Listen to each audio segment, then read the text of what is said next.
Welcome on to Searching for Mana, Alex Mashinsky. Hi, Lloyd. Thanks for having me. Fuller introduction. Alex is a serial founder who's raised circa £1 billion in his career. We'll go into that in more detail and more specifics. He has also had a number of ventures, a couple of which already have been incredibly successful. Again, let's just say they were around that unicorn valuation. And Alex is on to his multiple but third incredibly significant venture, where again it's got a head of steam. The business is called Celsius. It's in the crypto space, and we are going to go into the business and what its mission is. Of course, we could have picked a number of exciting companies or founders from them in the space, but we particularly resonated with the purpose and mission that Celsius and Alex are on. So very excited to talk the audience through why that is. Alex, if you could be so kind to start with the here and now, what it is you are doing at Celsius, please. Sure. Yeah. Thank you. And officially, Celsius, as of a few days ago, is my third unicorn as a founder. So we just crossed the $1 billion valuation. Um, the promise was actually very simple. I think we live in a world where the central banks and financial banks are paying less and less. They're basically trying to reflate the economy and basically reduce the debt, and they need to lower interest rates. So all of our savers, all of our retirees are earning nothing on their money. All of us are earning nothing on our money. So it's not that Celsius network is this amazing new invention that we created that everybody else missed. It's more about the fact that all of our institutions are effectively betraying us. They're focused on solving the problem for the large companies or the government or for somebody else, and not for the depositors. So Celsius is focused on creating yield for the community, for the depositors. We return 80% of the yield we create to the community of the depositors. And normally banks keep 90% or so to themselves or to their shareholders. And basically, it's just a question of we earn more or less the same yield on the assets. It's just a question of where does that yield go? Does it go to the people who gave you the deposits, or does it go to the shareholders and employees of the company? A couple of quick fire questions from me just to dig into different nuances of your explanation there. Thank you, Alex. How does Celsius help crypto holders make money off their coins without trading them in? Yeah, so it's a great question because most people are not aware of this segment, and it exists in the traditional world as well. It's not something that's unique to crypto. So if you work on Wall Street and I said to you sec lending, you would be like, oh, sure, sec lending or securities lending, right? And but most retail users don't know that, for example, when they buy a shares of Barclays or when they buy a share of Facebook, Yep. that the companies or the brokers that hold those shares lend them out, rehypothecate those shares, and earn yield. And that's why they can give you that trade for free. They're basically saying, look, you can trade all you want, you can buy and sell, because they make their money somewhere else. So the Yep. same service exists in crypto, and we call it coin lending instead of securities lending. And while in the securities business, there isn't a single company that pays you back that amount of money. That's how they keep it for themselves as a profit. Celsius selected to give 80% of that income back to the depositors or the coin holders. So that's really the where the yield is generated and how that money makes its way back. So you can earn Bitcoin on Bitcoin, you can earn ETH on ETH, and we support 42 different coins and tokens inside the wallet. You just download the Celsius app, deposit what you have, and it's earning yield. Yeah, amazing. And how are you then, if we take it to the layer behind that in the business, collateralizing this? Yeah, so now the pool of depositors is just over 230,000 users worldwide. UK is one of the top markets for this. Obviously, we have a lot of European customers, more European than Americans actually, and over 3 billion in deposits from these 230,000 users. And because we have such big pools of these coins, the borrowers, the institutions are paying us interest. And our job is really to pull together, represent the interest of the pool and extract as much value as possible out of these institutions, out of the the Wall Street traders, the exchanges, the hedge funds, all these guys that need these assets to basically do markets, make markets, arbitrage, or sometimes they go short or long a different assets, so they need to borrow these things. The key is though that the profits or the yield is mostly going to the community. Again, 80% of it on average goes to the community, and that is something that has never been done in 700 years of banking. There has never been a company or a bank or financial institution that committed to give its depositors 70 or 80% of the value it creates, right? I mean, that is where the innovation is. Yeah, and I'm sure we all like the sound of that as well. Just on this final digging into the exciting stuff you're up to right now. Um, we've seen this particular area explode over the last year and a half. Why is the demand for cash amongst crypto holders growing so much? First, it's not that it suddenly appeared. I think a lot of people are confused that they think that suddenly all of this appeared. And I'll give you a few examples of how bad the banks are, and then I'll compare it to what's happening in crypto.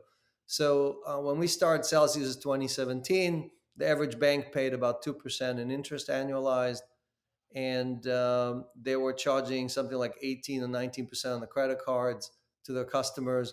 Now they're paying 0.2%, meaning they reduced what they pay out by 90%, and they actually raised the rates on their credit cards to 24, 25%. So all that while their cost of capital, the cost of money to the bank went to zero, because most central banks said to the banks, you don't need any fractional reserves. You can use 100% of any deposits to lend out. So it's not that the banks are lowering what they're paying you because they have to, because they're earning less. Actually, most banks are at record earnings. So the other side of the coin is that if the banks are making record earnings, then also Celsius is making record earnings, because we do exactly the same thing that banks and financial institutions do every day.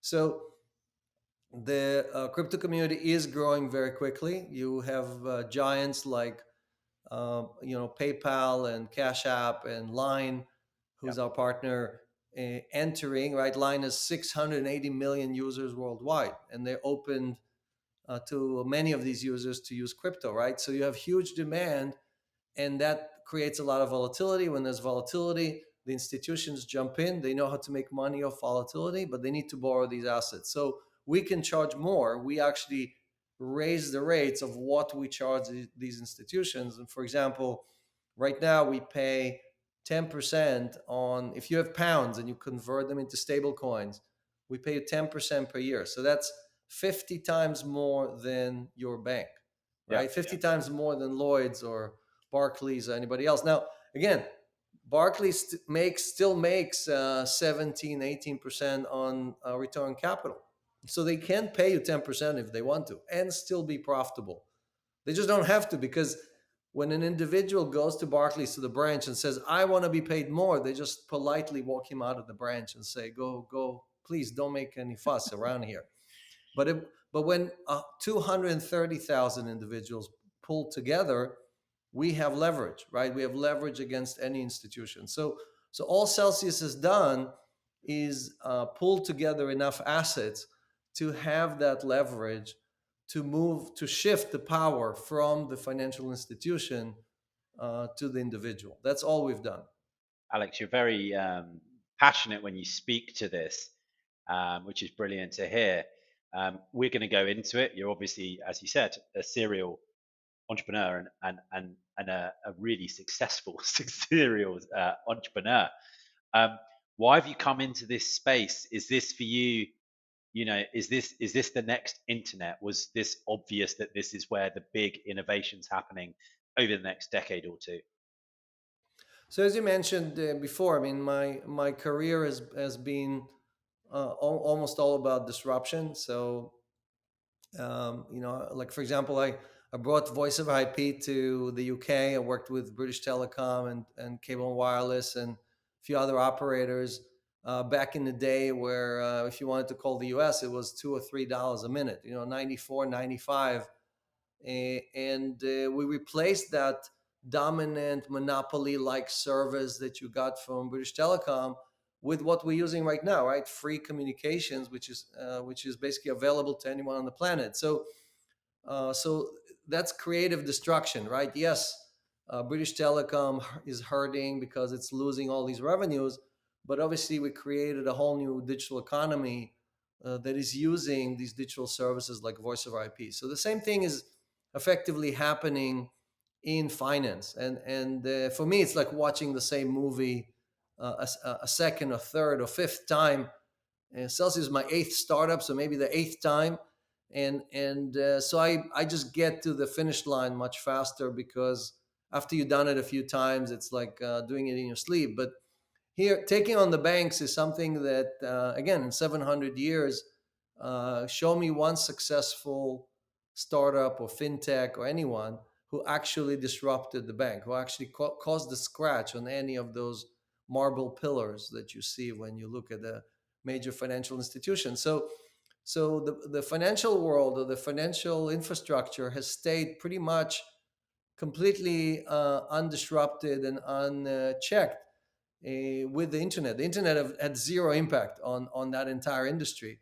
And crypto is the first time that the new set of rails, just like the internet was for telecommunications, crypto is to the financial world because it's a new set of rails that completely bypasses all of the checks and points and all the toll collectors and all the bureaucracy that we're used to, which actually where all the money is being made, right? Like a just simple example: when you move your money, when you send your money to somebody else, and it takes the bank 3 days with the wire transfer, all money in the world moves in less than 10 minutes.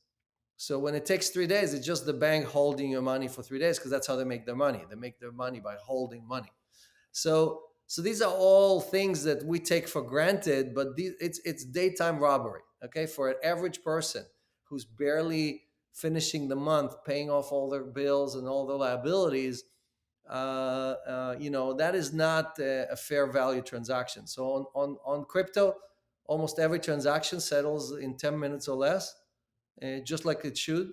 And the fees are very, very low. They're a fraction of what they are in the banking system. I suppose what we really should try to dissect and learn from you is this skill set of over those 8 startups where you are able to determine, where the tracks have changed and the tolls are going to be bypassed and true innovation and disruption can occur, which when you describe it in the crypto space, it can seem compellingly obvious and appealing. But there was every single sector that's getting affected by the internet and has been for decades. Let's stick with this one to start with. Why now? And why was it so obvious to you that you could see the trend that this is the time since the internet that now finance will get disrupted? Yeah, it's a great question, and it's not that I have some magical glasses that other people don't, and I see things that people don't. Entrepreneurship is not a science; it's more of an art. And many, I think, quoting Churchill here, that most of us stumble upon opportunity, and despite ourselves, we get up and walk away, right? So I think the issue is that timing is just as important as realizing the opportunity, right? So we when we bump into that opportunity and we fall down and we like look at it, even when we recognize it, it doesn't mean that that is the right timing, right? And if you start too early, it is just as bad as starting too late. So I think the issue, I would bet you that most entrepreneurs that are extremely successful, those heroes that we all look at, actually didn't plan to launch eBay or launch Google or launch whatever just at the perfect timing. It just happened to them. So I would caution a lot of entrepreneurs who kind of do too much thinking about that and think that they're somehow are mastering the tides and whatever, you know. So I think the if anything, I started Celsius too late, not too early, and the piece that was very important that made me really leave everything else, because I was running a public company with 1,500 employees and making millions of dollars, having fun, and I decided to leave all of that because, again, I'm an immigrant. I came to the United States with nothing. I was lucky enough to be at the right place at the right time. The internet was being born, and I just minted one company after the next, right? So again, a rising tide lift all boats. But here there was a unique opportunity to give back. It was a unique opportunity to really use these new rails to change the lives of millions of people, because the decision that each one of us has to make is, what is better, a very rich and powerful bank that prints billions of dollars in profit, or a little bit more wealth and well-being for hundreds of millions of people who are the users of these institutions. And shifting that power is something that most people think is a mission impossible, but really, just like with the phone company, we the people took the power from British Telecom, from AT&T, and brought it back to ourselves. We're using that power right now with voice over IP or video over IP. And it wasn't that difficult. All of us just stopped using the monopoly. It's the same thing with the bank. Most of us have to understand that the only reason the bank has power is because we continue depositing funds with an institution that is not acting in our best interest. So if we stop doing that, if we just create an alternative and we stop depositing with the bank and we just use the other service, these institutions are going to wither away. And that's the piece that most people don't understand or don't think is the truth. What time frame do you think that the big banks might wither away in, Alex? So again, voice over IP, I thought in 5 or 10 years, everybody in the world would use it. We are 30 years into it, and only half of the people in the world are using it. So these things do take much longer. I think also crypto is a very unique animal because trusting somebody with your money takes much longer than trying this or that app. So I think it is going to be a long haul.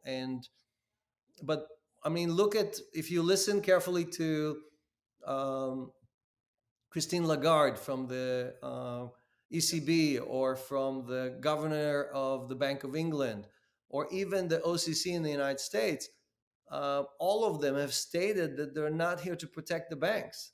And what that tells you is that they've already, just like with the internet back in 95 and 96, where the FCC and the government basically decided not to regulate the internet, we already crossed that Rubicon, right? So we are already, the crypto community already won the definitive battle, the most important battle. Now we have to win the hearts and trust of the average person, and that is a much bigger battle, because that takes much longer. Because again, banks have 700 years of head start convincing people that you should trust them, right? Even though they're not acting in your interest. So these are things that take a long time. And again, I'm committing the rest of my life to it, because I think it's a battle that is. I joke that fighting out the phone companies and winning several rounds has been practice for me to take on the banks, you know. But so here we are. Yeah, well, I think it is really exciting times. We're obviously on this show talking to many of the challengers who believe just generally in trying to do the right thing with finances. and the freedom and independence and opportunity that that gives people. So I think you're right. I think it is just more and more getting the message out and really winning the trust of communities. And as you say, I'm sure big moves are going to happen in the next 5, 10 years. There will be a large amount of population that take 20, 30, 40 years, but certainly it all seems to be moving in that direction. So I've got two final questions on the space. One is um, you you underneath it all. I know you're an engineer, but you're an incredibly technical individual.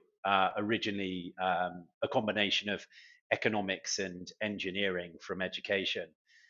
If you were somebody with that type of STEM education in 2020 moving forward, where would you recommend them to work? Yeah, it's a great question, and I almost preach about that to people because most people look at COVID and the world recession and saying, "Oh, I was born at the worst time," or "I just got out of college and look, this thing fell on my face." I mean, my timing or my luck is so bad. There has never been a better opportunity to create the future, right? So we are going through transformation in everything, and the both COVID and the world recession is an opportunity to basically reinvent yourself and revisit both your skill sets and what you're doing for a living. So for all those people who are procrastinating or are thinking that their luck is being not favoring them, I can tell you that all you have to do is just do a little bit of digging, and you will see how amazing. Again, just finance, for example, right? Completely being reinvented, right? Or us moving from more of a manufacturing or kind of services economy to a digital economy, right? That is a huge transformation. Talk about tens of millions of jobs moving over from the old world to the new world. So, and all that is creating new needs, right? So if you have any skills, including technical skills, but any skills, all those could be applied in this new environment, and it's a question of just putting your mind to it, right? So I think the both COVID and this recession is forcing us to accelerate that migration. That's really what it's doing. So if you're sitting on the sidelines, you're missing the best opportunities, because the best opportunities are being created as we speak right now, every day. Thousands of new jobs, like Celsius, for example, grew like a weed, several hundred employees from nothing, right? Helping hundreds of thousands of people all over the world, and it's do good and do well, right? So how many times in your life can you do good and do well at the same time? Usually you have to pick one or the other. So so I think for a lot of people who are stuck in that job they don't like, or they're stuck in a situation where they're using only 10% of their skills, the toughest thing is to take the risk and launch a new, right? And try these to basically explore these new areas that seem risky. I mean, I admit crypto definitely seems extremely risky and scammy, and you know, the future is unclear. But I can tell you that is the future. You know, all roads lead to decentralization. That gives us a really good understanding of the space. And you know, I'm not going to ask you questions about which particular stocks you think are looking good at the moment, but we are we're in November 2020 for any of the audience listening in the future, and things are kicking on in the crypto space. It's back to the peaks of the end of 2017, and I just think that it's been such an interesting time the last couple of years, where there was naysayers. You know, was that a tulip moment of overvalued assets? Has the concept of the original um, philosophy of what Bitcoin was all about been refined and pivoted? And I think it's a little bit of everything. But what feels true to me, talking to some of the brightest individuals in organizations coming out of educations, institutional investors, is this space has so much of the right motivation and high IQ in it, that it's obvious that this is just an upward trend moving forward. So I completely am bullish on it as well. Um, so if we put that to one side, I don't particularly want to go back through your whole background, if you don't mind. It's incredibly well documented. As mentioned, Alex has a number of times taken businesses to unicorn level. We've mentioned VOIP and the innovation that happened there. But what I think would be just as useful for anybody who's listening, and the audience, Alex, are mainly executives, people running fintech businesses. So really our community here is, you just mentioned there again, you've taken Celsius to several hundred staff in rapid pace, right? I mean, I work with a lot of high growth fintechs, but that's quick. That's a lot of people to bring on board in a few years. So you must also be just incredibly well through how to bring together a culture that enables innovation and excites everybody with a mission. So let's talk about that.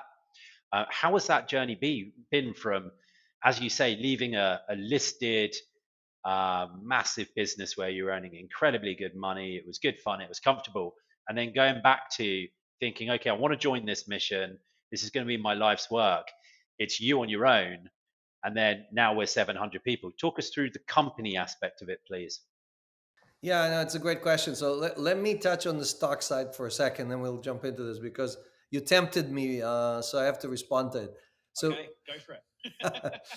and so today, the at least the U.S. stock market is floating on a cloud, completely disconnected from what the events that are happening every day in the real world. And I think a lot of it has to do with easy money from the Fed and the safety net that they put under the U.S. economy.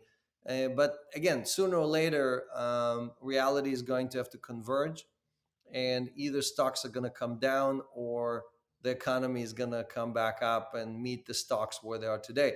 I do think that there is bifurcation between kind of old economy stocks and new economy stocks. So if you're betting on Google or Microsoft or Amazon or Apple, you're going to continue to do well. But if you have a portfolio of 500 of all of the top stocks, and they include airlines and all kind of other old economy stocks, those are probably not going to do well. So, and the same thing in crypto. In crypto, the kind of like the first 10 years of Bitcoin, most of that was store value and doomsday insurance, right? So it was really a niche market for people who really thought the doomsday was coming any day.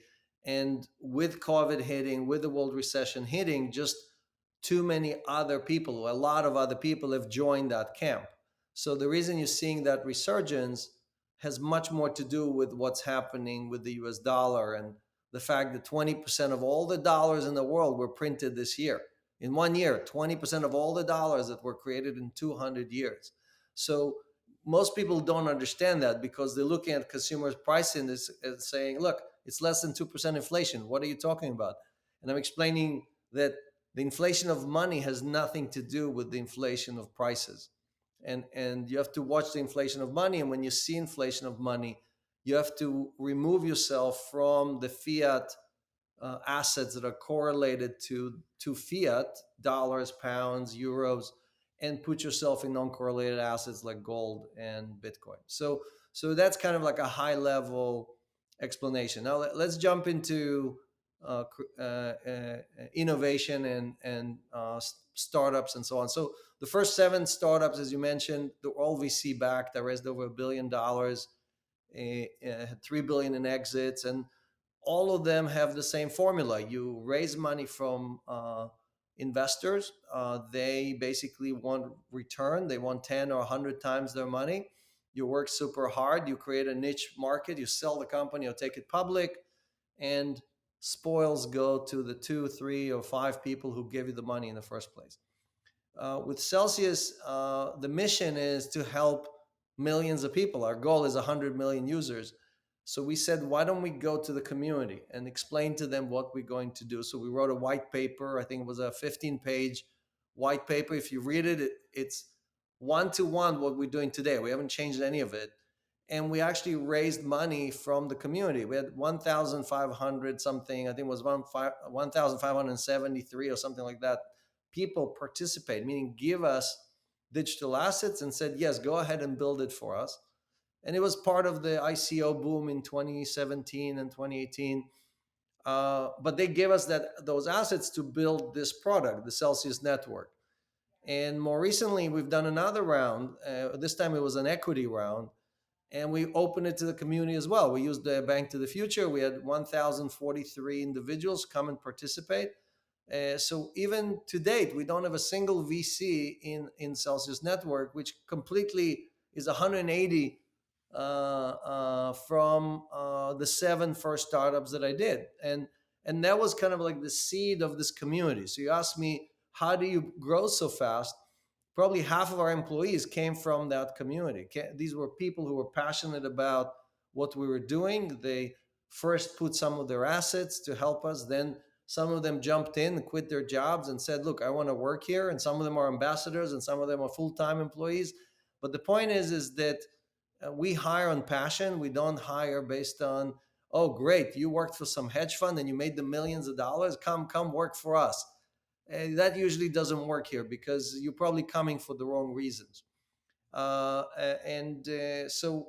we have extremely passionate community. If you go on Twitter, on Telegram, and you read what people are willing to do, it's amazing. I get emails every day of how dedicated this community is, and really all credit goes to them, not to us. I mean, because they are the ones who are building this up.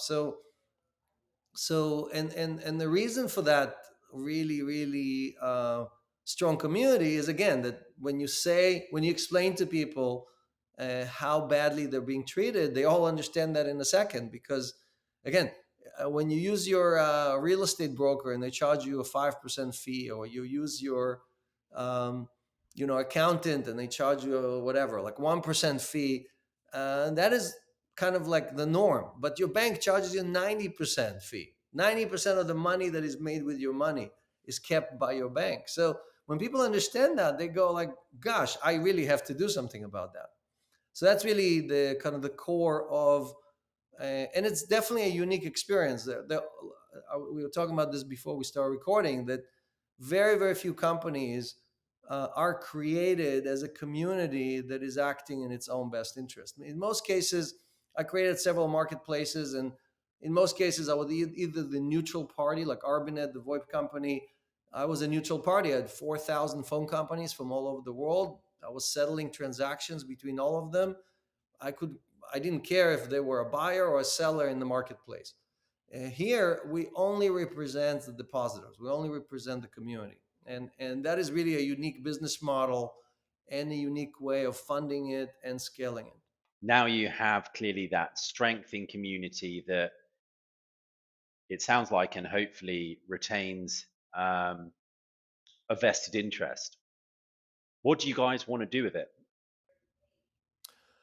So, well, first you have to have your ear to the ground, make sure you don't betray their trust, right? Because people are entrusting their life's work, their dreams, their life savings with you. So it's a much higher responsibility than managing money for some wealthy family where, again, even if you lost all the money, nothing will happen to them. They will still live happily ever after.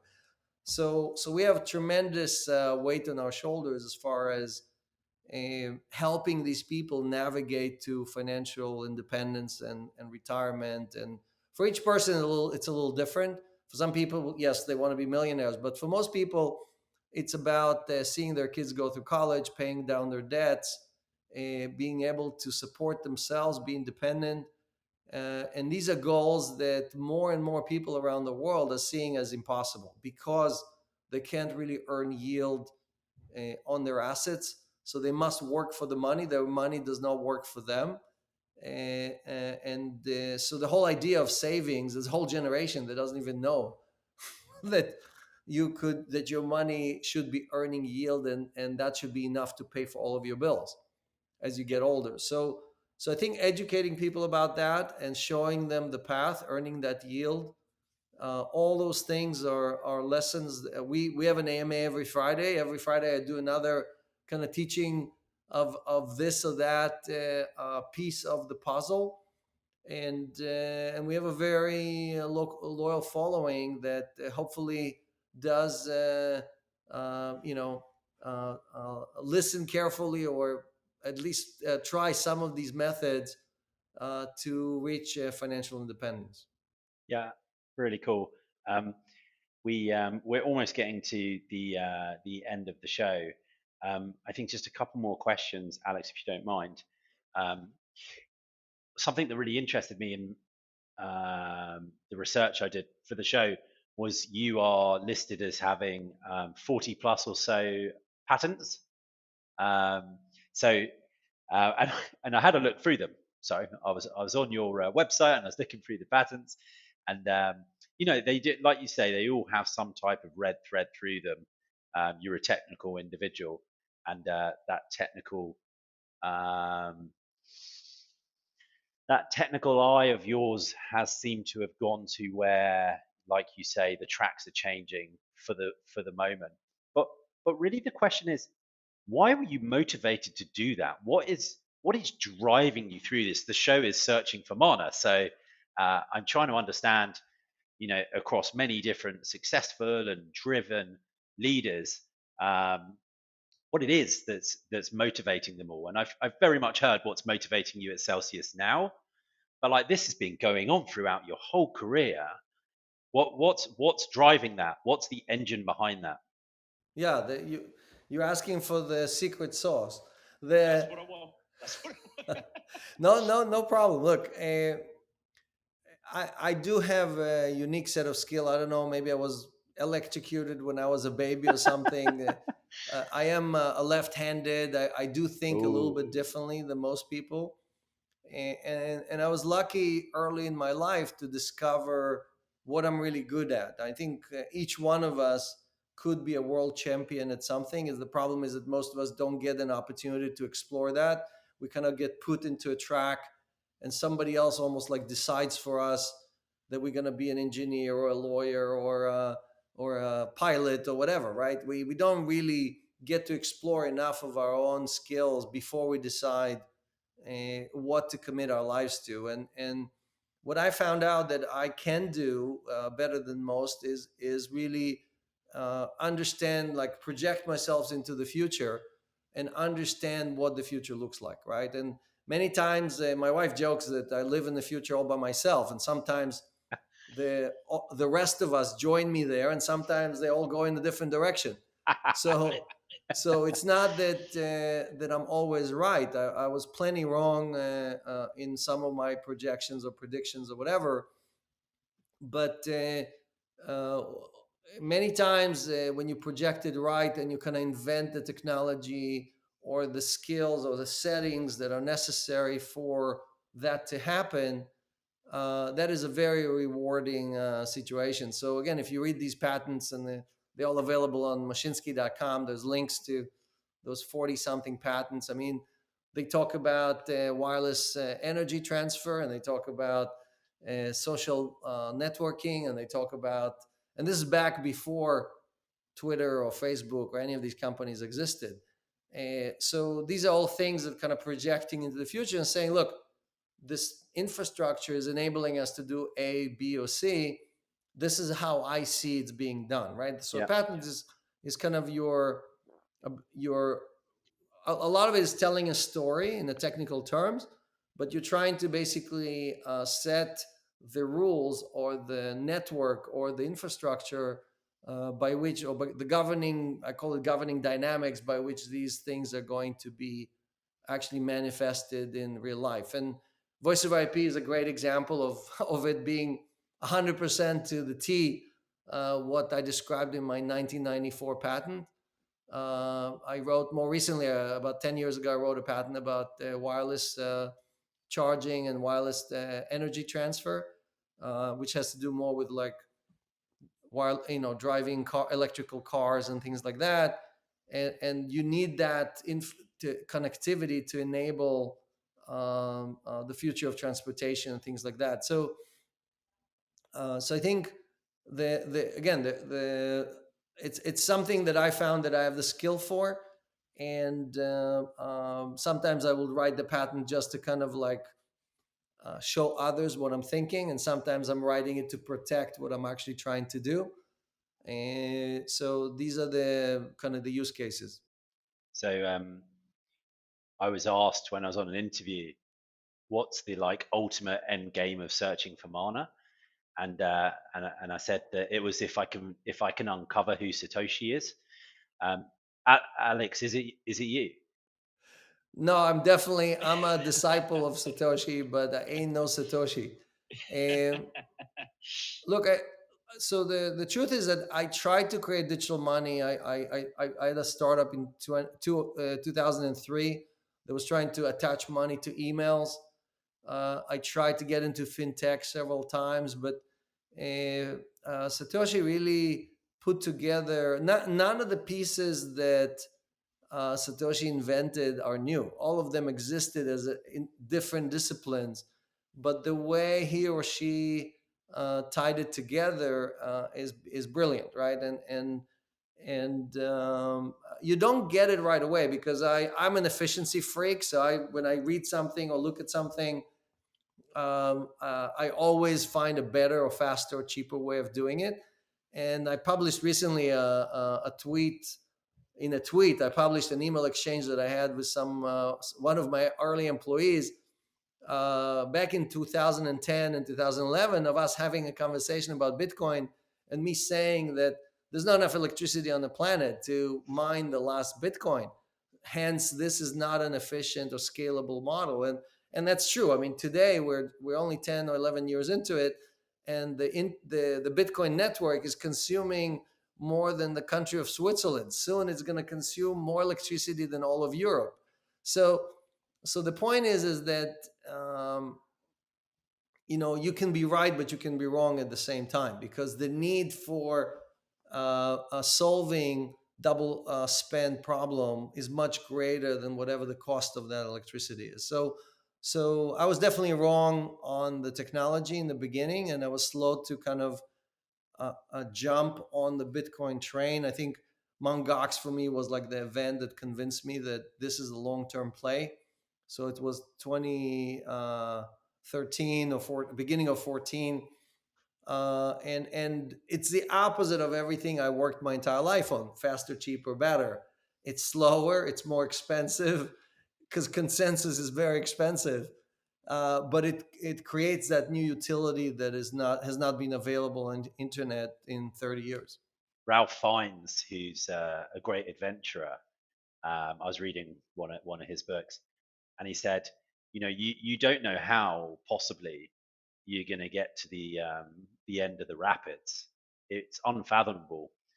You've just got to let go of the side and the start. And it feels like there's a lot of people starting to do that in this movement. I love it. I've got to ask you because you project yourself into the future and then sometimes live there. So what? And you're not allowed to talk about DeFi now. What's something that you see over the next 20, 30 years like definitely going to be one of the big trends? Yeah, so I definitely seeing the demise of banks, and I'm seeing central banks effectively taking over the function that we have today with commercial or retail banks. So the ECB having a direct relationship with several hundred million residents of the European countries, and the same thing in China, and the same thing in the United States, and so on, because uh, two reasons. So one is that again, banks are just no longer viable financial institutions, and it's going to be drastically replaced by things like the Bitcoin decentralization, DeFi, and so on, and all of the central banks migrating to digital currencies, right? So those two trends are irreversible because unfortunately, all the commercial banks are effectively going to go out of business sooner or later, and the central bank is going to have to monetize that debt or these obligations by issuing new digital currencies. So that might take 20 years, but that is a trend that is gonna, it's like dominoes, it's gonna happen one country after the next, with the strongest country being the last. So Europe and the United States maybe being last. But this is definitely and the end of what we call the modern monetary theory and the migration from Keynesian economics to Austrian economics. So that's And kind of like the pendulum swinging all the way to the other side. so is it like right now, um, there's only so many properties in Kensington or Chelsea, and Bitcoin is those properties. It's not going anywhere. Shall I just go and buy some of those properties? So first, yes and no. So so yes, there's the Bitcoin is definitely a scarce resource, and if you invest in it, you will do exceptionally well. And the no is that the winning blockchain, the ring to rule them all, has not yet been invented. So I definitely think that we're gonna have another wave of new technology that is going to be much more scalable, much more usable as a form of payment. Bitcoin is more of, again, store of value. Yeah, And again, Libra was supposed to be that, but it's probably not going to come from this or that company. It's probably going to be a open source initiative.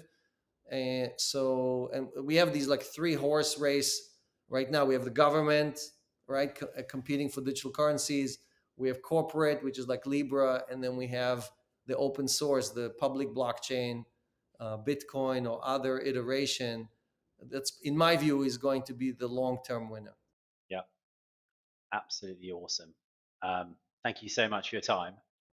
Thanks for Fascinating having stuff. me. And hopefully, again, people can project themselves in the future and see themselves being the best in the world at one thing that they were born to do on this earth. Thank you very much, Alex. Take care. Thanks.